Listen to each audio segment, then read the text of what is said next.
Hello guys! Katatapos ko lang magluto ng dinner, so I'm here sa kitchen.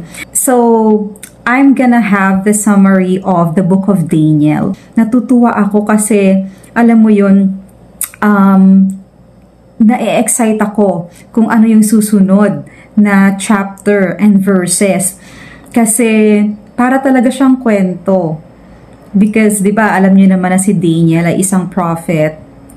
And, napakaganda ng message. For me, the message of this book is, if you are always trying to be righteous, and you are walking with God, and you're always trying to glorify His name, God will protect you, God will bless you, and He will give you the best of everything.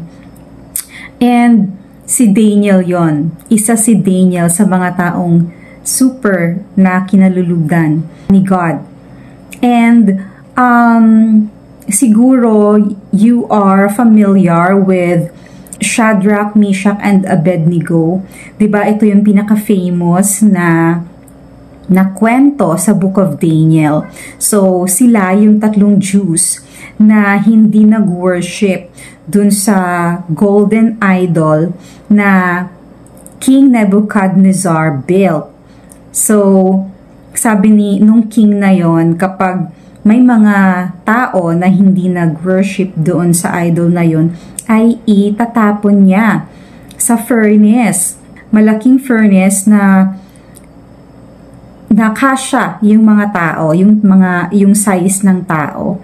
And then, dahil nga itong tatlong ito ay hindi nag-worship, sinabi niya na itatapon dun sa furnace itong tatlo. And before they threw itong tatlong to, sina Meshach, Shadrach, and Abednego, pinainitan palalo. Super siyang dinagdagan ng init to the point that those people who were throwing the three Jews ay na-deads kasi nga super init siya. And then yung tatlong Jews na to ay itinapon sa loob. Itong king ay nag-wonder because itong king ay nakikita niya ay 4 persons sa loob ng furnace. Eh di ba tatlo lang yun? And when they went out daw, yung tatlong yun, their bodies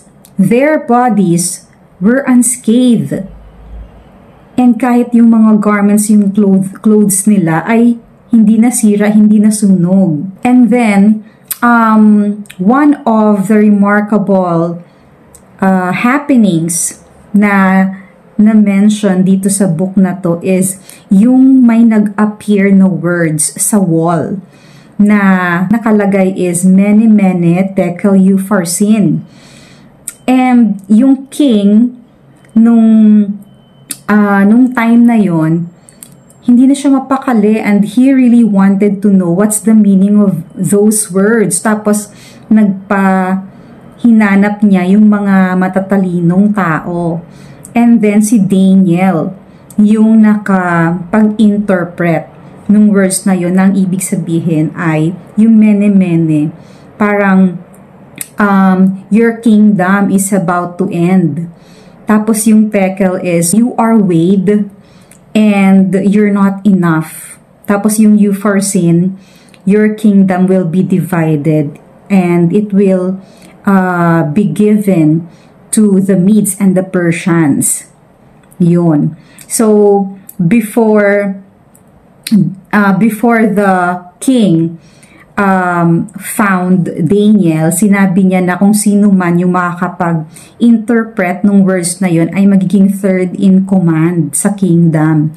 And since si Daniel ang nakapag-interpret nun, so naging high level official siya dun sa kingdom. Diba ang ganda-ganda ng Book of Daniel?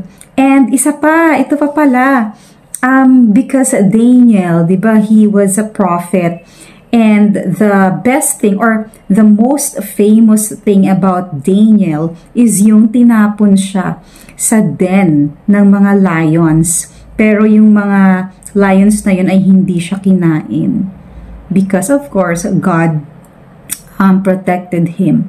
Nakakatuwa talagang makikita mo sa mga nangyari sa buhay niya that God really loves him. Nakakatuwa. Thank you po for watching. God bless you. God bless us po.